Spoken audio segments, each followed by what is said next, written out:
Right, so morning guys, so this is the first video in our new series and Mondays are going to be mindset. So I want to share something a little bit personal with you guys, something that I don't tend to admit to too often, but there's times when I suffer, probably not as bad as a lot of people, but there is times that I suffer from anxiety, and I'll be shocked if there's anybody, certainly in this group, who never has done. I'll be shocked if there's anybody in life who never has done. I find it very difficult to compute, if I'm honest, because I never have done. It was only really since being ill a few years ago that my anxiety buttons really started to press. Look, what I've found that really helps, and it's a strange little one. Anxiety tends to be heightened by lack of inactivity.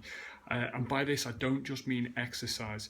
I mean, what you've got is a huge list of things that you need to get done, and you just start looking at the biggest things to do rather than just actually getting it done. So then what happens is you get overwhelmed, and then you get more anxiety because you haven't done anything. What you need to start doing at times of anxiety, at times when you've got lots on your plate, is just start doing. The one thing that really starts, for me, to fight anxiety is action.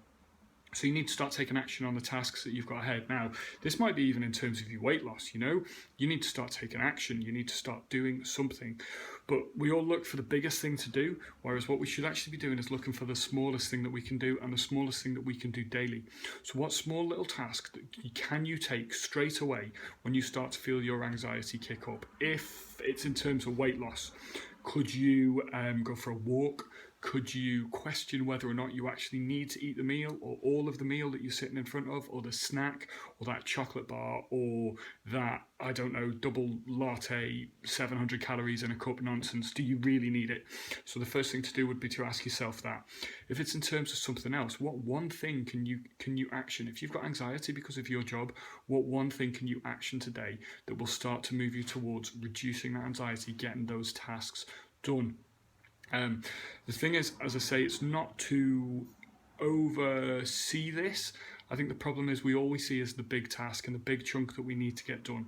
Whereas if you just do the small things, what you'll start to do is create the habit. You'll create the habit of things getting done. You'll be reducing your anxiety because you're taking action, and all the work is starting to get ticked off.